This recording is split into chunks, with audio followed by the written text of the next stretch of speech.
Well, good morning, um, and welcome to Sunday School. For those of you who are joining us, I thank you. Let me adjust this light a little bit. Let's see how we can do this. Okay. Yeah, there we go. That's better. It's not in my face. I want to thank you for joining me. I'm your Sunday school teacher, Alonzo Richard Fleming Jr. Some of you know me as Alonzo. Some of you know me as Rick. Some of you know me as Richard. I go by all those names, and some of you know me by other names. But I want to thank you for joining me this morning on our first lesson on the Sunday School, which we're starting a series of lessons designed to help us in certain areas of our living. And the title of the lesson, I'm suspecting it's going to start a year. It's going to be a year in duration. The Devil's Advocate on race, religion, racism, and redemption.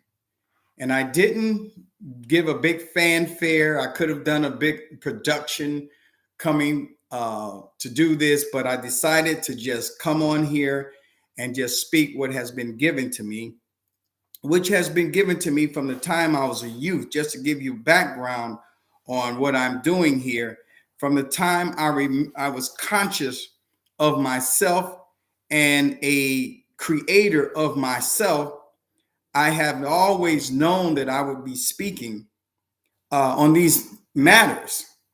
I remember when I was just a child. I couldn't have been no more than about 6 or 7 years old. And I was lying in my bed. It was dark. And this consciousness came to me. And this consciousness put a question to me. And this question was, who am I? As though it was some entity asking me who he was. Who am I? And in my mind's eye, I don't know. Well, who are you? Was the second question that came to me. And my life has been a journey of discovery ever since then of the identity, not only of this entity or this being or this source, but also a journey into my own identity and my own being and my own source. My dad, when I was still, maybe 9 years old, in our living room or dining room, had a bookcase that had all of these Bible stories in it, these books, these volumes of books that was about the Bible. And I remember sitting there and reading all those books. And I didn't have any social consciousness at the time. And but when I got to the end of one of the books, it was this story about Jesus coming to save his people from their sin. And I became very angry because even though at least consciously I didn't know my father was not the kind of man that talked about race relations and things like that. But something in me became angry. And I asked this question, well, who gonna save black people? Because all the people in this book were white people with golden hair, and Jesus was white, the angels was white, the people was white. But something in me rose up and got angry and said, well, who's gonna do this for black people? And the question was answered by one of those voices that said, you will. And that was another point in my life that set my life on a particular path that I've always known. I tried to join the military, and for some reason I couldn't join. And I remember walking away from the last office. I couldn't even get into Boy Scouts. They wouldn't even let me in. And I remember walking away from the last recruiting station back then in Detroit, and I would have my head down, and because I was just, depressed because I couldn't join the military. And that same voice spoke to me and said, I have an army for you. See, I discovered from that series of incidents that everything about my life was a step towards a particular objective that was guided by whoever created me. And even in this situation that we are in today, I'm feeling a little like, man, I don't want to do this. And those of you who know me know, I'm not into this stuff. I don't want to do it, but it has been impressed on me so much that I could no longer resist the need to speak to these things that I'm about to speak to you in this series of lessons. So I titled the series "The Devil's Advocate" on race, religion, racism, and redemption. And I know I spelled religion wrong and the word "and" wrong in the title. I corrected it. But it just goes to the point of me coming to terms with the fact that I got to do this. I have to speak to this. So today's lesson is the introduction of what is to come. The Devil's Advocate on race, religion, racism, and redemption. So a brother asked me about this lesson. In fact, it was my son. Man, why you say the devil's advocate? Are you the devil's advocate? Well, let me give you a little background on this whole devil's advocate title that I have taken. An advocate, by giving you some definitions. Well, first, let me say this, that on Sundays at 9:45 East Central Time, we're going to do the lectures.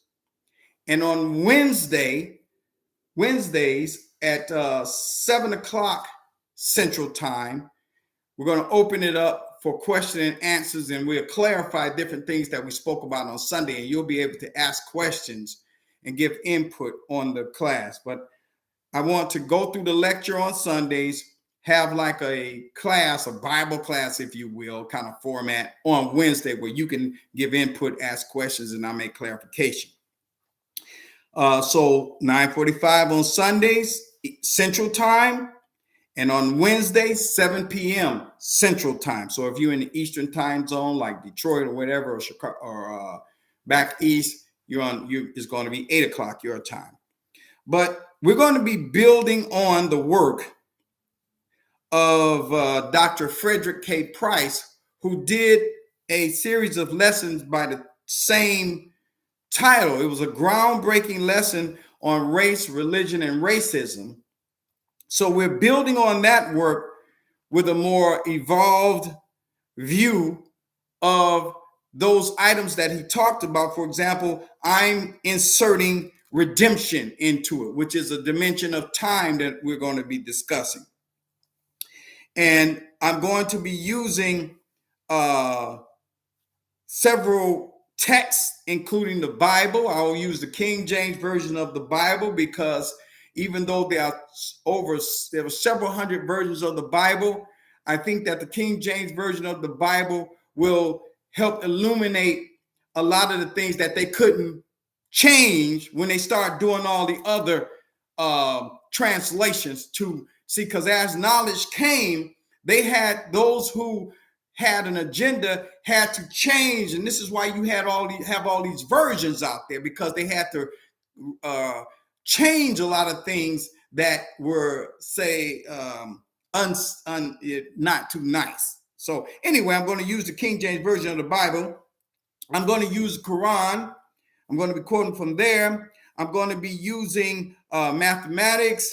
I'm going to be using some physics, quantum mechanics, and relativistic theory, as well as Newtonian physics, to help you understand time and how time plays a part in what the theology that has been in place, as well as what you are about to hear.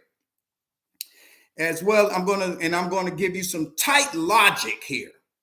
So the first thing I'm going to do is address the definitions of the title, The Devil's Advocate. Now, the dictionary defines an advocate as someone who supports a particular cause, like an attorney, An attorney supports a cause. If you're a defense attorney, then the person who has been charged with the crime, you support their particular position and you speak for them, you advocate for them. So an advocate is one who speaks and or supports a particular argument, a particular space, a particular position, a particular perception that someone holds. This advocate advances that argument. So I'm calling myself the devil's advocate because I'm advancing an argument. So now let's get to the word devil so you will have a clear understanding of how I use the word devil. So that when I say devil, you won't you still may retreat to your religious perceptions and conceptions of the devil, but I'm using this in a way that I'm going to explain. So the devil in culture is the personification of evil as conceived in various cultures and religions or religious traditions. The objectification of a hostile and destructive force. So that is the definition of the devil as used in different religions. Each religion has a devil. Well, most of the mainstream, I'm going to kind of stick with Christianity, Islam, and Judaism to kind of narrow it down, because those are the religions that we are familiar with. And we as African or Black people have been saturated in Christianity. So it just makes sense that I use that whole concept to help you to understand this. So the devil is a personification of evil as conceived in various culture and religious tradition. Now, one person's devil can be another person's God. So, for example, if you have a culture that's different from another culture, and you have a God, and the other culture disagrees with your theology and religion, your God becomes their devil. One man's God can be another man's devil. We see this in the Bible, and I want to start off by reading chapter 12 of the book of Matthew, and I want to start at verse 22 through 29. Book of Matthew 12, 22 through 29, to help you understand that one man's devil can be another man's God. Matthew 12, 22, then was brought unto Jesus one possessed with a devil, blind and dumb, and he healed him, insomuch that the blind man saw and the dumb man spoke. And all the people were amazed and said, is it not the son of David? But when the Pharisees, those are the preachers of Jesus' day, when the Pharisees heard it, well, that was a particular, by the way, the Pharisees was a particular sect of preachers, a denomination of preachers of Jesus' day. They were called the Pharisees, and there were a whole bunch of denominations, a whole bunch of them. But when the Pharisees heard it, they said, this fellow does not cast out devils, but by Beelzebub, the prince of the devils. And Jesus knew their thoughts and said unto them, every kingdom divided against itself is brought to desolation, and every city or house divided against itself shall not stand. And if Satan cast out Satan, he is divided against himself. How shall then his kingdom stand? And if I by Beelzebub cast out devils, by whom do your children cast them out? Therefore, they shall be your judges. But if I cast out devils by the Spirit of God, then the kingdom of God is come unto you. So here's the situation. Jesus is doing all these good works and he's not using the theology, the scriptures that the preachers of his day was using, and they came against him because he wasn't coming up under their theology or their theological perceptions. And the people were starting to listen to him, which they had literally been teaching, but now Jesus is coming with this new way of looking at things, this evolved way of seeing, and the people start to gravitate towards him. So the preachers of his day claim that he's doing these miracles that he's doing by Beelzebub, who is the chief devil. Now, Beelzebub was the god of the Philistines. And the Jews had a problem with the Philistines and their God. So their God was the devil to the Jews. The Philistine God was the devil to the Jewish God. You see that? One man's God can be another man's devil. So they claim that this Beelzebub, which come from Baal, who was a legitimate God of another people, who were enemies with the Jewish people, they claim that this demon god is what Jesus was using to cast out devils. So you see here the principle then that Jesus used, that now I want you to pick this principle up, because this principle will help us to understand how to unify. It is the beginning step of unification. The principle says that every kingdom, every house, every nation, every family, every husband and wife, brothers, every kingdom. A kingdom is something that operates under certain rules. If that kingdom is divided against itself, if that kingdom have different rules that contradict one another, then that kingdom must fall. Every kingdom divided against itself cannot stand. There is no exception. There is no exception. You got all these denominations reading out the same book. Your kingdom is divided and it cannot stand. There is no exception. So Jesus, this is the principle, the guiding principle that's being used, that now you and I can take and use this. We know that every kingdom divided against itself cannot stand. So now here I am casting out devils. And you saying that I am the devil casting myself out of somebody. And Jesus said, if Satan cast out Satan, notice that Jesus changed the name. If Satan cast out Satan, then his kingdom must come to naught. So if I'm casting out these devils by the power of Satan, the chief devil, and I see you casting out devils, well, then whose power are you using to do that? If we're both doing the same thing, and we know that no kingdom can stand if it's divided, then the question is being begged, whose power are you doing it? By whose power are you doing it? So we notice here also that the preachers of Jesus' day called whoever Jesus was dealing with, whoever Jesus was operating by, the devil. So Jesus was advocating for someone who was the devil to the preachers. And he was the advocate of their devil.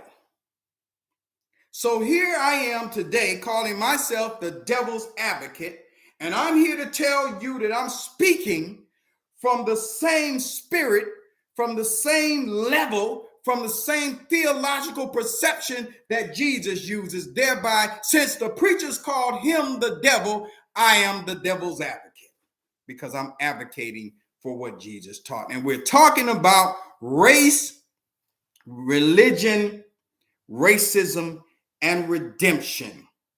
I represent the same spirituality. I represent the same philosophical background. I represent similar perceptions as the one you call Jesus, howbeit I represent it in an evolved form. Now, some of you are going to have difficulty with me quoting out of the Bible, and I understand this. I understand some of you brothers, primarily us brothers, we have a problem with quoting out of the Bible because we know what the Bible has been used to do. We know it. They can't hide it. We know it. We experience it. The whole thing behind the Donald Trump thing, they're basing their racist behavior on the Bible. So we know. And we have a problem with the Bible. And many of us claim that the things that are found in the Bible, this is the introduction to this series that we're going to deal with. We're going to deal with each piece: race, religion, racism, and redemption. But I'm just giving you the foundation here on this particular one. Call it a revival. Call it a revival. I'm holding a revival. I'm waking you up. That's what a revival is. It's to wake you up. It's to revive. You've been knocked out.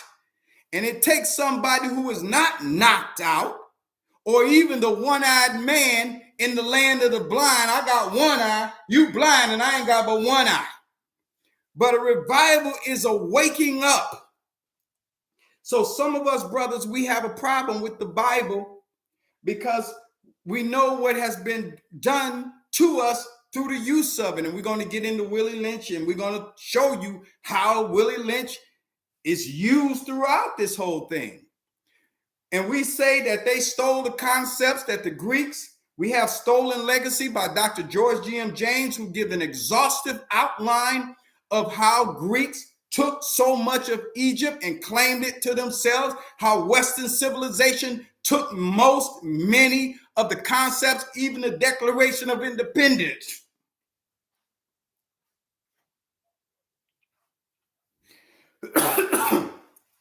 Was the concept taken from the Moors and used, and that's all right. But as a result, we reject certain things because we know that they was taken. But let me ask you this. Those of you who have a problem with the Bible and the Quran. If somebody steals your car and drive it around and put gas in it and keep it maintained and keep it washed and get insurance on it and get taxed for it and drive it around, does that mean just because they had your car for a long time, does that mean that the car is no longer yours? The car is still yours.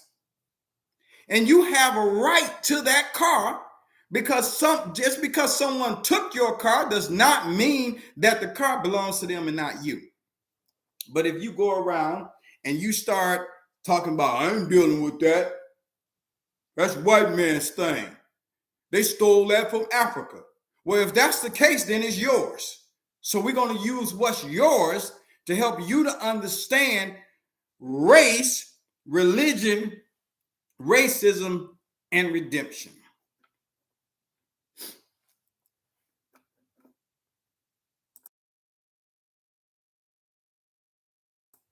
Okay, let's see here. Now, in terms of race, like I said, we hope to bring about an exhaustive study of each category, complete with references and plenty of quotes. And the first part of that is race. And we want to ask the question, where did this idea come from? Where did the idea of race come from? And what's the difference, if any, between race? And what I'm dealing with is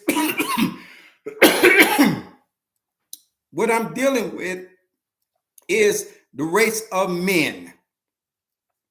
What is the purpose of race? Is there a purpose of race? And in our study of race, we will start from the beginning, or from a beginning, not necessarily the beginning, but we're going to start from a beginning of time. And we're going to deal with the concept of race. Who conceived of the idea of race and why? Is race serving humanity? Is the concept of race serving humanity? Our main text that we're going to be using to guide us through this, as I said, is going to be writings, but I'm going to use the Bible because it is the one we are most familiar with, not that it's the one truer than another one. It's the one we're most familiar with, as well as the fact that many of our sisters are saturated in the theology of the Bible, as given to them by the same mind that enslaved us. We're going to start through Genesis 1 through Genesis 4, use supplemental materials to help us illuminate the answer to the question, who or what am I? Because this is the question. Once you discover your identity, then life begins to make sense. It ceases to be a series of contradictions, and then it all begins to line up, and you understand the whole concept of we hold that all things work together for your good. That's what happens when you understand who or what you are. So, starting out in the book of Genesis, and we're going to use time to help us to understand this, this whole thing. And as I said, who or what you are. Because what's in the universe now is an identity crisis. And race is a methodology to keep that division. Remember, a house divided against itself, a planet divided against itself cannot stand. Race is the main catalyst used to bring about that division.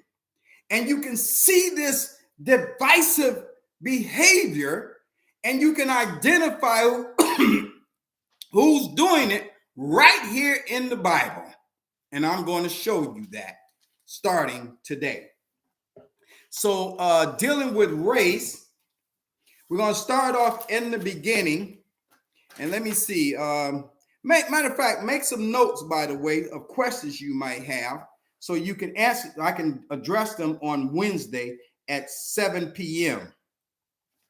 As I said, if you're tripping over the fact that I'm the devil's advocate, realize that I'm the same devil that Jesus represented.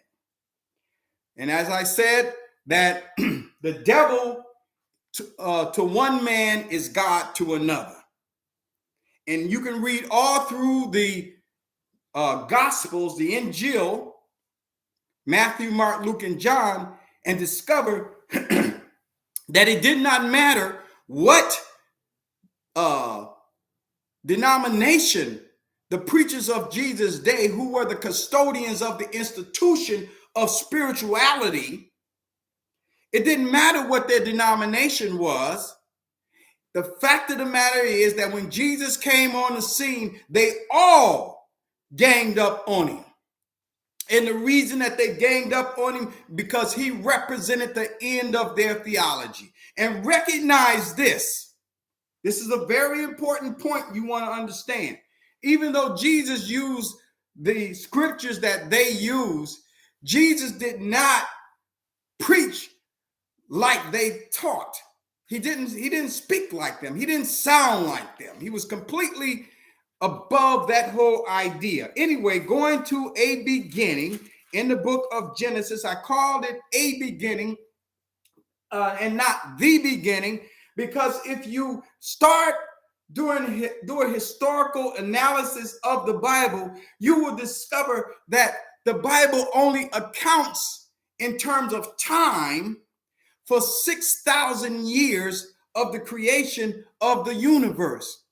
And we have overwhelming evidence in evolution, in paleontology, in anthropology, in physics, in chemistry, everywhere. And it's all consistent. And it shows you that it's impossible for the material world to be 6,000 years old or less.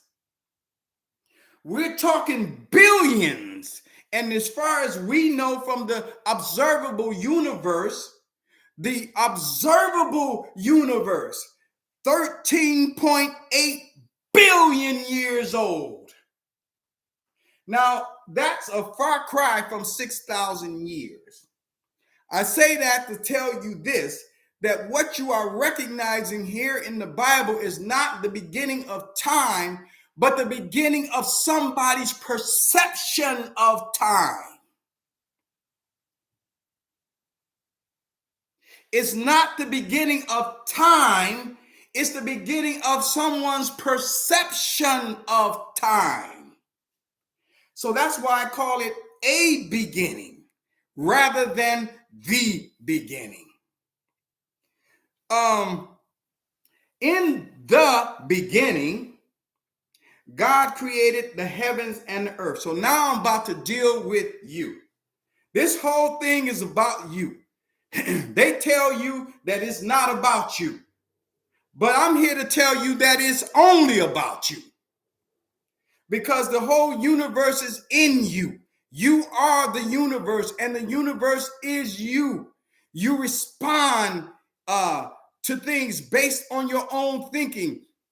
And you can change your thinking, and you can see the universe conform itself, rearrange itself to look like what's in your mind.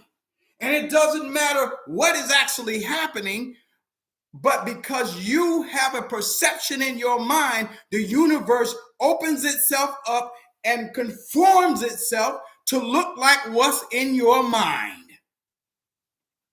Here's an example. You ever had a car that you liked? You were driving one car, let's say you drove, say, a Chevy, and you wanted, say, a BMW. Do you notice that you begin to see BMWs everywhere? You start seeing it, and then when you get one, you all of a sudden, while you're driving the Chevy, you see Chevys everywhere.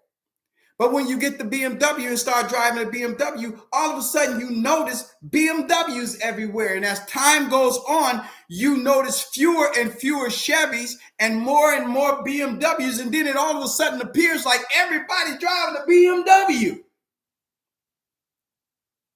To the guy that's driving an Infiniti, everybody's driving an Infiniti. To the guy that's driving another kind of car, everybody's driving that kind of car. Your perception causes the universe to rearrange itself and look like the way you think. This is a law. In the beginning, God created the heaven and the earth. Earth was without form and void. Darkness was upon the face of the deep. The Spirit of God moved upon the face of the waters, and God said, "Let there be light." And there was light. Now, I'm not going to read this whole chapter, But in this chapter, you can read this yourself. You notice a progression of creation. And you notice that there is the moon is created and it's called the light. And we know that the moon is not a light. It's not a lesser light. The moon is a reflection of the light that's coming off of the sun. And it's reflecting. So the moon is not a lesser light. It is not a light at all. It's a big rock sitting in our orbit. But the Bible calls it a light.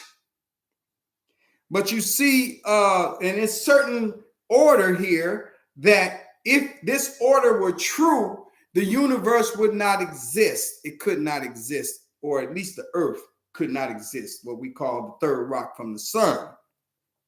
I'm not going to deal with that as a point of contention and contradiction, because it doesn't matter what the order is, because I'm not dealing with it like that. What I am dealing with is this idea of the nature of things. This is somebody's perception of what God did. Moses, who is said to have written the book of Genesis, was not standing there with a pad as God was doing this and okay, and writing it down. Okay, I got that now. Okay, all right. No, that's not the situation. This is a man assuming he existed thousands of years while humanity was growing, and this culture that he was part of took on this whole idea of this was the way things were done. I'm not dealing with the order as such. I'm not dealing with the reliability of that. What I am dealing with are the principles that are found in this. I want you to notice these principles in Genesis chapter 1 from the beginning to the end, and you will notice something about yourself, because this is what this is about. It is about you. So I want you to notice certain things about you found here. If you're unsatisfied with what you perceive to be yourself, the Holy Quran says never will God change a people until that people change themselves. So you are responsible for perceiving in such a way that is consistent with your nature. So in this Bible here, we notice that after every single creation, there's only a couple of words that come out, a couple of adjectives that comes out the mouth of this creator who is doing this work. And those words are good, very good, blessed. And another word that keeps coming out of his mouth is the word every. You will notice this all through Genesis chapter 1. You will see the word good. You will see the word blessed. You will see the word every good. You will see the word every. You will see the word very good, or the phrase very good, and you will see the word every. This is important because this gives you a clue into the thinking of the individual that's doing this creating. It will give you insight into his mind so that when we see another mind, we will know that no, that can't be the same mind that this is talking about. Because a kingdom divided against itself, if in your head you have thoughts that fight against themselves, then every kingdom divided against itself must fall, can't stand. So you got to get your thinking consistent, and your thoughts have to agree with one another. So we see here in this particular situation that there is agreement about the nature of everything that was created. It was good. He did this and he called it good. He called it blessed. He called it very good. And then it goes into how the process of evolution works. It goes into that everything comes after its own kind. Consistency. It doesn't mean that there is no such thing as evolution. It just means that you could be an ape, a primate, but you're not an ape like a monkey. But even though there's only one small DNA need to be changed that would cause us to have the same nature of the other primate, the apes. But the point of this is not that you evolve from an ape. The point of this is the process of evolution that shows you how things develop. And that's what that's about. And so it says, and God made the beasts of the earth after his kind. So each animal comes after its own kind. This is a consistency with his thinking. Each thought comes after his own kind. He doesn't have a thought that contradicts or has another kind of thought or opposite kind of thought than the one he had. And therefore, you and I have the responsibility of examining our own thinking and coming to terms with making our thoughts consistent with one another. And when you have consistency of thought, you have peace. Because peace is the consistency of all things. And war means that there's a contradiction. And so these contradictions have to be brought together and resolved. Because any kingdom divided cannot stand. And that includes the kingdom of your mind. So then we get down to his, and everything is talking about the same kind. And God said, let us make man in our image, after our likeness, and let them have dominion over the fish of the sea, fowl of the air, cattle, earth, every creeping thing that creeps on the earth. Now look at verse 27, Genesis 1:27. So God created man in his own image. In the image of God created he, that's God, him, man. This is the nature of man, or the components of man. Male and female created he them. Male and female make up man. Man is not male by himself nor female by herself. It is the uniting of the male and female that make up man. And it is this uniting that is the image and likeness of God.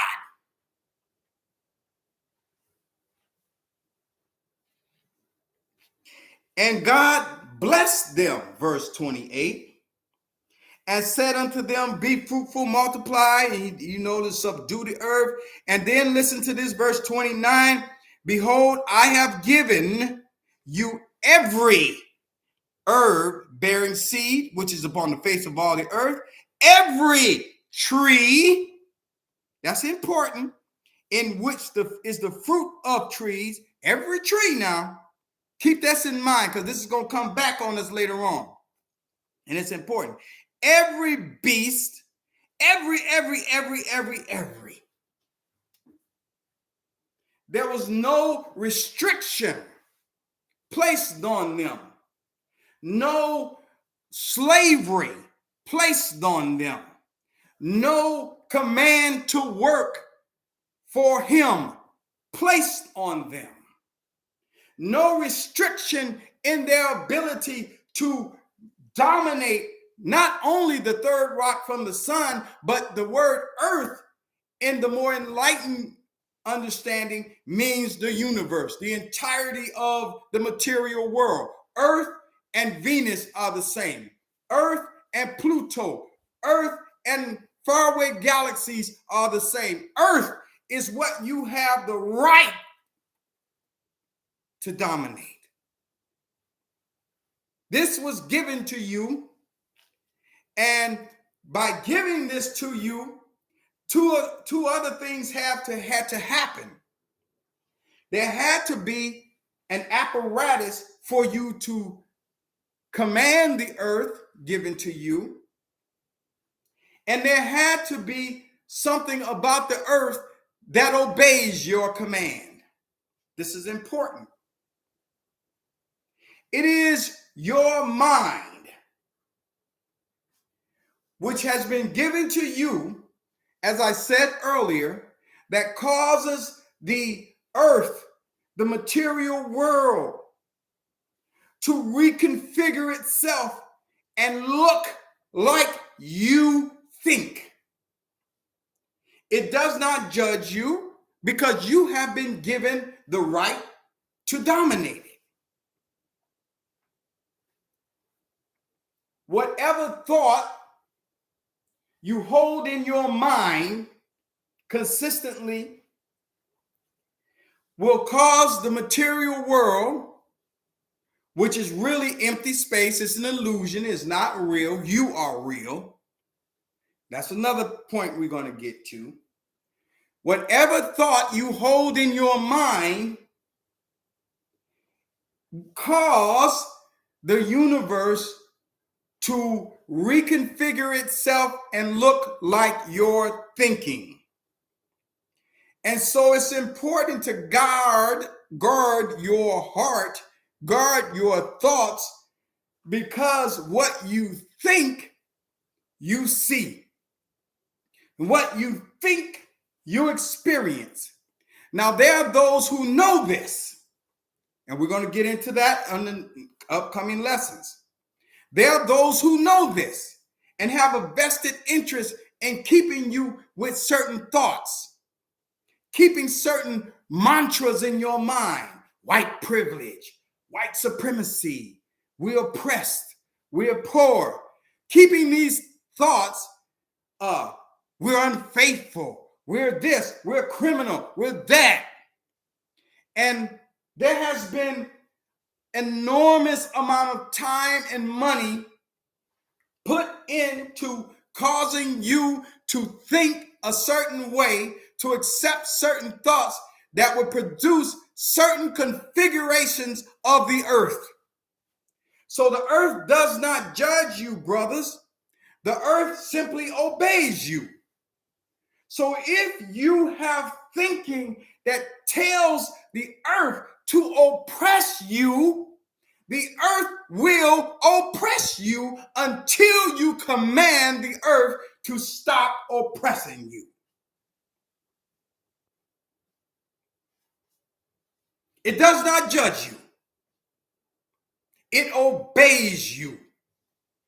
And I know it's difficult because the material world appears to be the reality and our thoughts appear to be the illusion.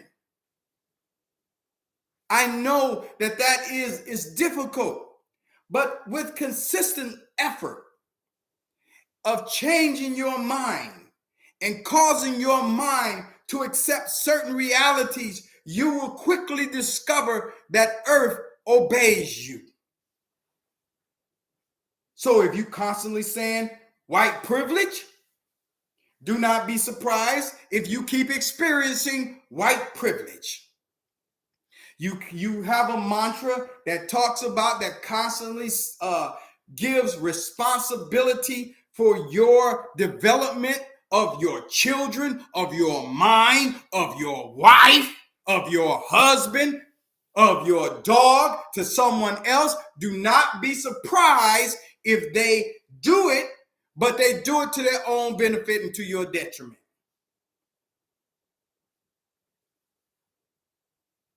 The earth obeys you because the commandment was given to every aspect of the earth to obey the Son of God, which is you. So he saw that everything that he had made and beheld it, and it was very good. He put the emphasis on this, very good, at this particular point. So I have decided that I was going to do this lesson and only go 50 minutes, and I see that my time is up. So I'm going to stop here and deal with a little bit more next week of the nature of you You have to understand, if you have a female orientation, there's a certain function that you have as a female, and then functions within your own reality as an individual. And if you are a man, or a male, I should say, you have a certain function as a male, and then a function as an individual male. It's not that that we are competing, we are complementing each other. So listen, I'm Alonzo Fleming. I'm going to end this right here. Join me next week at 9:45. I want you to read Genesis chapter 2 for next week, and I want you to pay close attention to verse number 4 verses 1 through 4 in Genesis chapter 2. And we're going to walk through this. And now we're talking about race at this point. And like I said, we're going to have a whole bunch of references, but I just wanted to lay a foundation today. Meet me on Wednesday at 7 p.m. Central Time. Read Genesis chapter 2, verses 1 through 4. So on Wednesday, we're going to get a little bit more into this for some clarification, as well as answer your questions. Thank you for joining me.